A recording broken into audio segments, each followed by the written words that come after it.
Yan. Alright guys, mapagpalang araw sa inyong lahat. Meron tayong isang reaction video.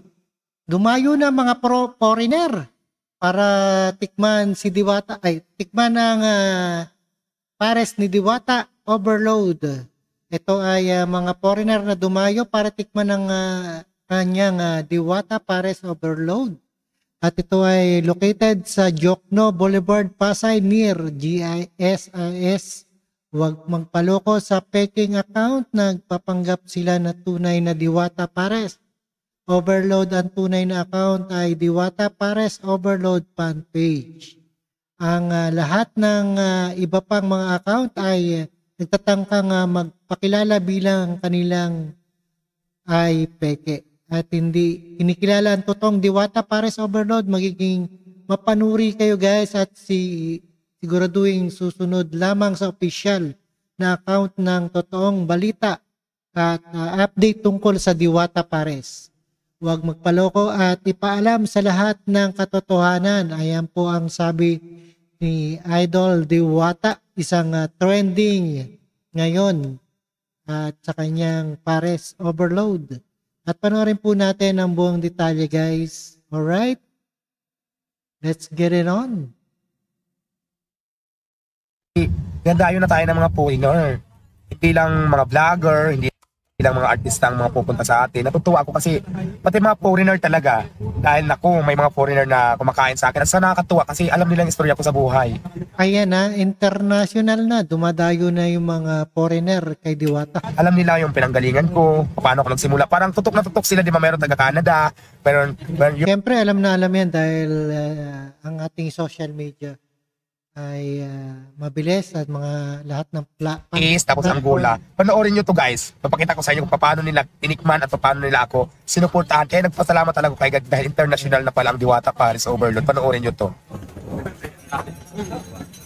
Ayan guys. Meron tatlong foreigner na from Canada, from US, and from Angola. So itatalos natin sila kumain ng Diwata Pares Overload. Iba-iba pang lugar yan ha. US, Angola.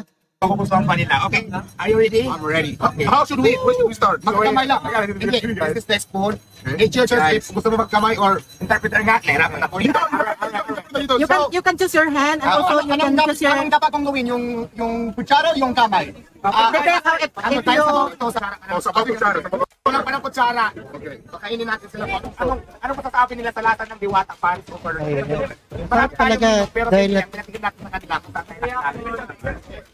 ayan, dahil natikman ko na rin dyan, nagpunta ako sa Diwata. Masarap talaga. At sulit ang 100 nyo. Lalo na may soft drinks pa. At only rice. At only soup. The first time I'm trying it, chicken and rice. Tapos, kung hindi mo gusto yung lasa dyan, pwede mo pang haluan. This is to add more taste here, your food. Kulang ka sa anghang ito. This is chili, and this is onion, and this is onion, garlic, onion steak. So, yung palagay ko, Ang galing mag-Tagalog ng foreigner. yan.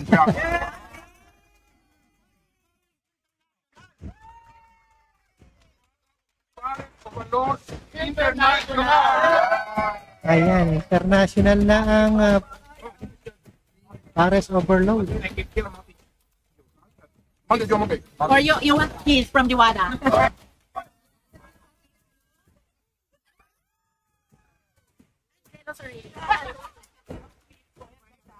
Tayo na tayo. Ito ang Diwata Pares ay umabot na po sa ibang bansa. Kaya gagawin ko na Diwata Pares Overload. Alright, international na ang Diwata. Dumayo ang mga foreigner para tikman ng Diwata Pares Overload. At tingnan mo yung chicken nila kaysa mag-ibang fast food ka. Malaki talaga ang chicken nila. At maraming salamat sa panonood, pagkinig at puntahan nyo na ang Diwata dito sa Pasay.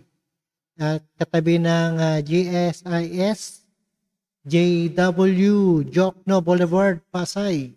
Alright, thank you so much sa inyong panonood at pakikinig at see you the next one and peace out.